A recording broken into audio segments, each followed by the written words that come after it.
Bueno, yo sobre la evolución en el corto plazo de ningún activo me pronuncio. O sea, es decir, que si el euro está cayendo, pues estará cayendo. Es decir, que los movimientos en el corto plazo no me pronuncio porque yo no soy un analista técnico, me explico. Entonces, todo lo que le dijera, pues, sería mentirle o acertar por casualidad. Bien, vamos a ver. El gran problema que tenemos con el Banco Central, me va a permitir usted que haga una perífrasis para responderle, es que nos hemos encontrado por primera vez con un Banco Central que se niega a actuar como prestamista en última instancia. Ese es el problema.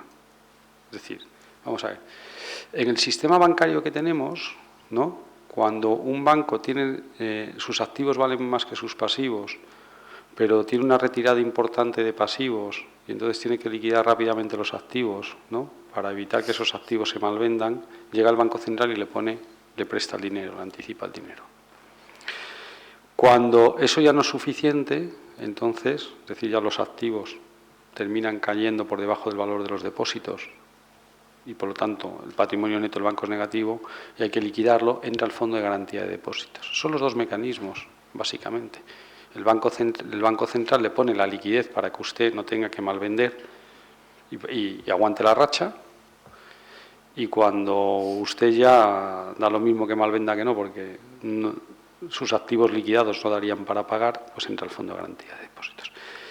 El Banco Central Europeo pues tiene una actuación extraña, porque tal vez por ese control alemán no actúa como debiera actuar un banco central al uso. Yo no defiendo este sistema bancario, o sea, soy muy crítico con él, pero oiga, si lo monta, móntelo con todas sus consecuencias, ¿no? O sea, un sistema de emisión de moneda sin respaldo, tiene que haber un banco central que respalde a los bancos, si no, no funciona.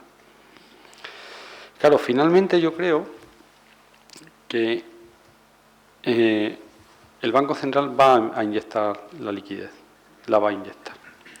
¿Por qué creo que la va a inyectar? Bueno, pues porque en este sistema absurdo de liberalismo soft, ¿no?, que tenemos, o de libertad de mercado a ratos,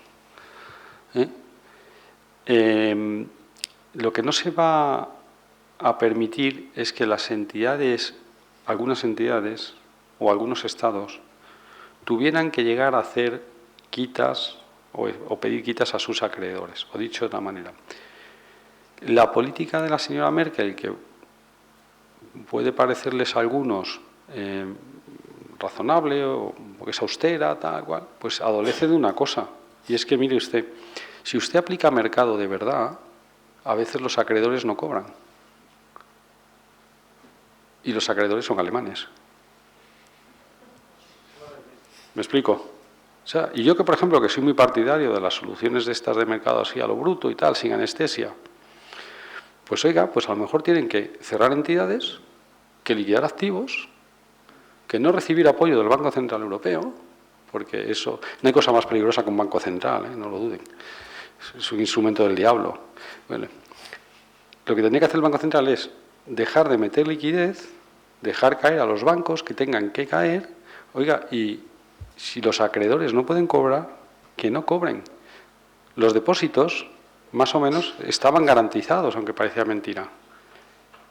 Con el activo de los bancos, los depositantes normalmente cobrarían, y si no está el fondo de garantía. Pero, oiga, otro tipo de acreedores, subordinados, tenedores de bonos, etcétera, pues que no cobren. Pero como yo no creo que queramos llegar a eso, porque nos gusta el mercado asimétrico, o no nos damos cuenta de que en el mercado a veces los riesgos se concretan, o dicho de otra manera, oiga, si toda la teoría del mercado es que uno asume riesgos y por eso le pagan un interés, también tiene que darse cuenta uno de que a veces los riesgos se concretan y se producen los impagos y las inversiones salen mal. Entonces, si no estamos dispuestos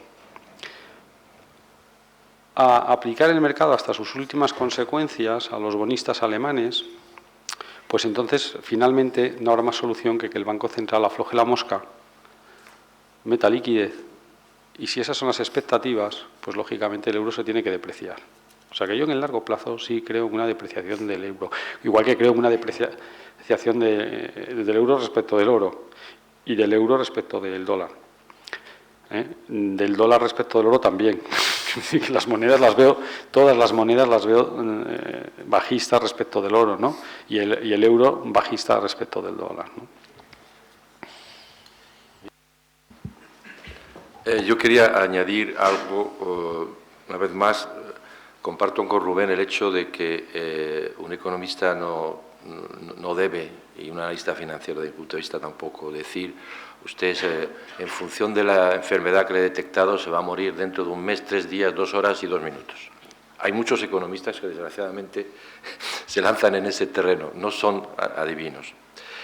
Bien, dicho esto, es verdad que hay fórmulas que permitían, vuelvo a repetir, hacer ciertas previsiones de tendencia. Hoy en día, desde el punto de vista divisas, nosotros en mi empresa, donde hacemos lo que se llama en inglés asset allocation, es decir, que el patrimonio de las familias que vienen a vernos en función de las discusiones que tenemos con ellas, pues le decimos, pues en función de lo que nos habéis contado, un porcentaje sobre esto, un porcentaje, y utilizamos el oro, es decir, utilizamos divisas, pero últimamente hemos dejado de hacerlo porque nos hemos dado cuenta que las fórmulas que nos funcionaban hasta hace aproximadamente 2 años ya no funcionan. Y hemos empezado a estudiar el porqué. Y el porqué es que la relación, antes se podía estudiar relación dólar-euro, pero descubre uno que esa relación está muy impactada por el yuan, por el yen, es decir, otras decisiones que se toman en otros lugares impactan enormemente y también con respecto a los temas energéticos, el petróleo. Sinceramente, desde nuestro punto de vista, el que pueda hacer, digamos, unas previsiones a corto, medio, a largo, estoy de acuerdo que hay una tendencia que parece que va a ser esa, es muy difícil. Y quería añadir que con respecto a la relación Alemania-Banco Central Europeo, no tengo información privilegiada, pero sí tengo, por mis anteriores funciones, pues contactos con personas que trabajan tanto en el Banco Central Europeo, que son personas discretas, no dicen secretos, pero bueno, una conversación así. Normalmente, tras las elecciones alemanas que tendrán lugar el año que viene, el Banco Central Europeo podrá quizá hacer cosas que hasta ahora no hace. Porque hay un tema político que interviene también. Todos sabéis que las estadísticas de las encuestas en Alemania, la señora Merkel ha perdido 4 Länders ya, y que normalmente da que en la medida en que se mantenga en esta posición, porque como saben ustedes también, los alemanes tienen un miedo a la inflación porque lo han vivido en sus propias carnes impresionante, y entonces esos parámetros mezclados harán que una vez que las elecciones tengan lugar, pues se quite un poco la brida. Esto no tiene nada que ver con realidades económicas, muchas veces es solamente decisiones políticas. Los alemanes actualmente considerarían que si el Banco Central Europeo se pone a hacer lo que ha hecho la Reserva Federal y a poner la máquina a inyectar liquidez, pues que la inflación va a subir y que ellos normalmente sus precios van a subir y que entonces van a vender menos, en fin, lo clásico. No, bueno, lo de que el oro ahora tiene un mejor tratamiento a efectos de recursos propios en Basilea III, ya tenía un tratamiento extraño, ¿no?, en Basilea II como riesgo de cambio, ¿no?, porque resultaba que como riesgo de cambio era una moneda, pero era la única moneda que se consideraba descorrelacionada respecto de todas las demás. Es decir, se permitía la compensación de riesgo entre monedas, pero no se permitía con el oro. Lo que demostraba que ya Basilea II se daba cuenta del gran valor que tenía el oro, puesto que su consumo de recursos propios por riesgo de cambio era al margen del resto de divisas. Pero el tema de volver a un patrón, yo no lo sé, pero sí me gustaría aprovechar tu pregunta para meter una cosa. ¿Por qué soy partidario de un patrón? Yo no soy partidario ni del oro ni de la plata. Soy partidario de un patrón. Es decir, soy partidario de que cuando un banco me da un billete, yo pueda ir al banco y que me dé algo que yo pueda consumir. ¿Me he explicado? O sea, me da lo mismo que me dé oro o plata, que el patrón, el respaldo, sean barriles de petróleo, ¿me explico? O cereal. O sea, el billete de banco es muy cómodo y los sistemas electrónicos de anotación en cuentas son muy cómodos, pero lo que me interesa es que sean cambiables por algo que en sí mismo tenga uso, ¿de acuerdo? Y que al otro le cueste hacerlo. Claro. Es decir, oiga, usted me quiere dar lo que quiera. O sea, de hecho, fijémonos que hay submonedas, ¿no? Vamos a imaginar, hay submonedas en un territorio.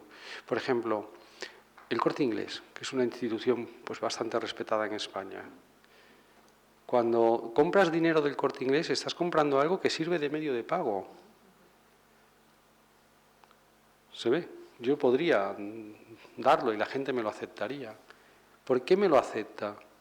Pues porque, a diferencia del Banco Central Europeo, cuando yo voy al Corte Inglés, puedo redimir el billete por algo que puedo consumir y sobre todo algo que al otro no le es gratis. Por lo tanto, no puede emitir todos los billetes. ¿Me explico, no? Lo que me da la mercancía le cuesta. En cambio, cuando voy al Banco Central Europeo con un billete de 50 euros, me da 2 de 20 y 1 de 10. Operación que puedo repetir al día siguiente y me daría 10 de 5. ¿Me explico? O sea, esa es la defensa del patrón. No es el oro porque adoremos al becerro de oro, no es la plata, pues, no, porque somos lunáticos. No. Es que un billete, para el que lo emite, tiene que ser deuda, canjeable por algo que tiene uso para mí, algún uso, alguna aplicación, y el oro y la plata la tienen, aparte de ser medio de pago generalmente aceptado. Y dos, ¿de acuerdo? Algo que al otro le cuesta, que no hace de la nada. Esa es la defensa del patrón oro. O sea, es decir, el patrón, me da lo mismo el patrón, es decir, de exigir un respaldo a la emisión de billetes de bancarios. ¿Volver al patrón oro? Pues no lo sé, yo no lo veo. Como antes hablábamos del hermano Lobo, el hermano Lobo tenía al final una serie de 7 preguntas.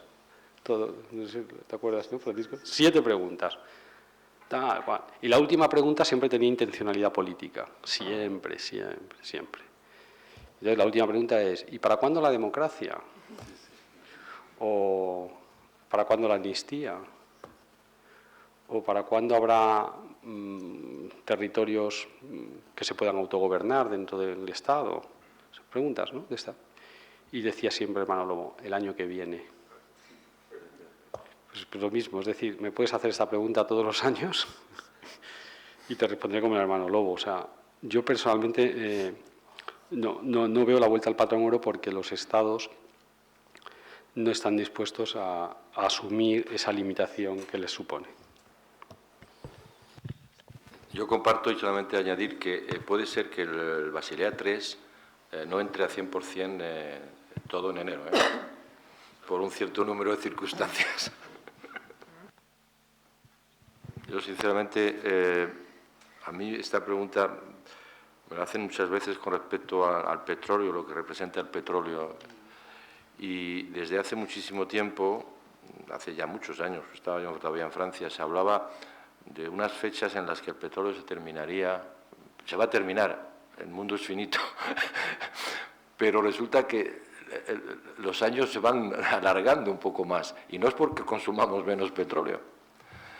Luego, yo soy incapaz de poner en duda los datos que has dado, porque sinceramente no soy un experto, pero en los recursos naturales yo creo que hay muy a menudo se utilizan fórmulas que luego dan un poco de más plazo. Es mi impresión, pero es totalmente una percepción. Sí, con respecto a este tema solamente quería añadir que usted lo que decía era que la plata era el metal precioso que menos reservas probadas tiene. Y eso no significa que la plata que haya sido descubierta hasta la fecha y ya no hay más, significa hasta la fecha con las exploraciones y con el dinero que se ha invertido, se ha encontrado esa cantidad para 12 años de plata que sea rentable.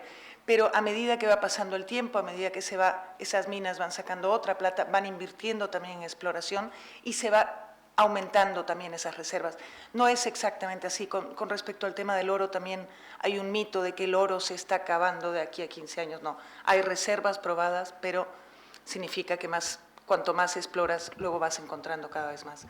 Y creo que ya hemos terminado. por cuestión de tiempo. Muy bien. ¿Querías añadir algo, Rubén? Vamos a ver, si los datos que maneja fueran correctos, estaría claro que la plata iba a subir. Pues está claro.